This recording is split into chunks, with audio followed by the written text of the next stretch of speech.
This movie seems right up my alley. It's a raunchy teen sex comedy and it takes place in an arcade. Sign me up. I don't talk about video games much on this channel, but next to movies and music, they are my favorite form of non-boob entertainment.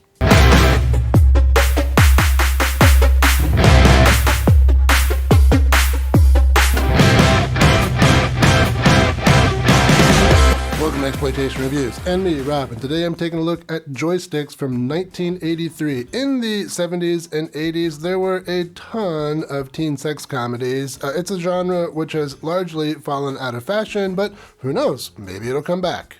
Oh, sure. In the meantime, we've still got these old ones, and of the old ones, some of them were great, and some of them were terrible. Let's see where this one falls. We open on, oh, I remember this game. And then, oh, I remember this one too. And then, oh, okay, let's just assume I remember all of these games. I spent quite a lot of time on arcade machines back in the 80s and 90s. And after these totally awesome credits, we're in a car with a dork, Eugene. Some nice-looking ladies pull up on him and try to convince him to join them in their car. Unfortunately for you, their motivational techniques cannot be seen here on YouTube. Man, I just work here. But of course, we don't have to stay here. You can now support the channel on Patreon and get access to spicy versions of my reviews. Link is in the description. Unsurprisingly, the girls are convincing and Eugene joins them in their car. They get his pants off and then take a picture. Pantsless, he makes his way to work at the arcade. He deals with some customers and then, uh-oh, some punks show up. The girl punks pretend to be Pac-Man Ghost and fan out through the arcade. I'm getting a bit older, but I'm sure with enough power pellets I could get Pinky. And then Joe Don Baker shows up. This movie might be classy after all. Joe was in a number of movies that I like quite a lot. The biopic Walking Tall, the Bond film Goldeneye. He was even in a pretty useful how-to documentary. Here, he's playing a businessman who wants the arcade shut down. He thinks video games turn kids into degenerates. And it's kind of weird that this view that video games are bad for kids was already out there in the early 1980s. I mean, that's years before Senran Kagura.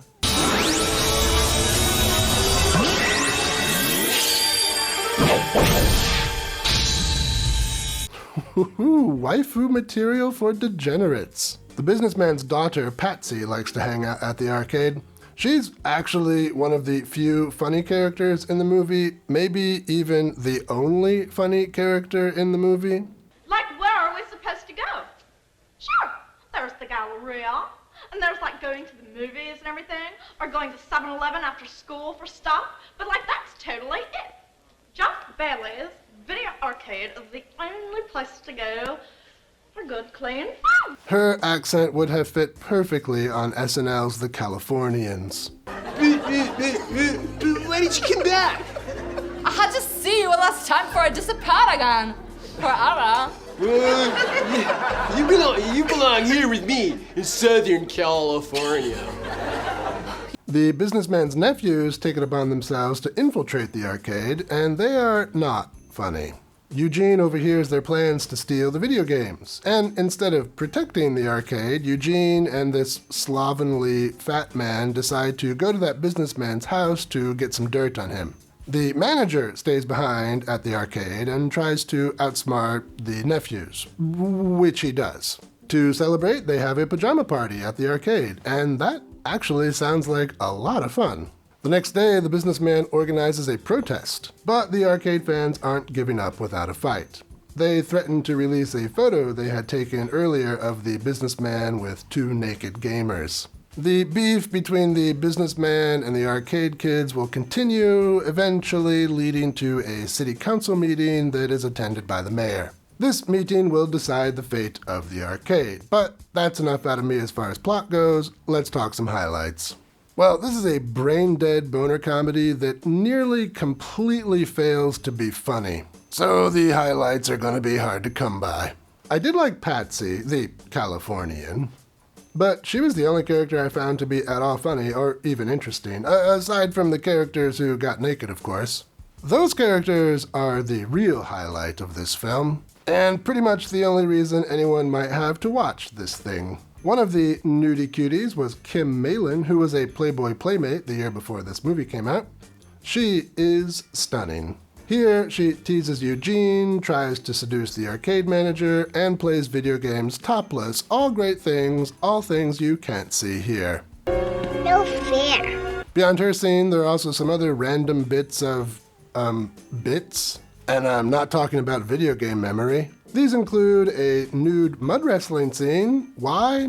I don't know, but I also don't really care. It's just kind of fun watching naked girls punch each other in the muddy kidneys.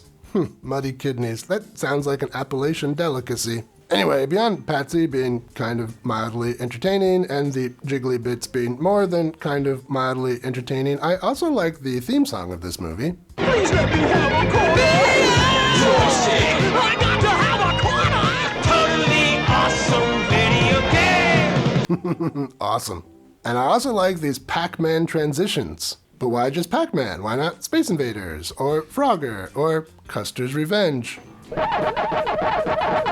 But despite the nudity and a few laughs, this movie is far from perfect. Like a topless gamer handling a joystick, it has some shortcomings. Well, like many of the raunchy teen sex comedies in the 80s, this is a profoundly stupid movie. Which is fine, stupid is fine. I've had many great experiences with stupid fine people. But the comedy here really is just zero effort. There's a curly impression,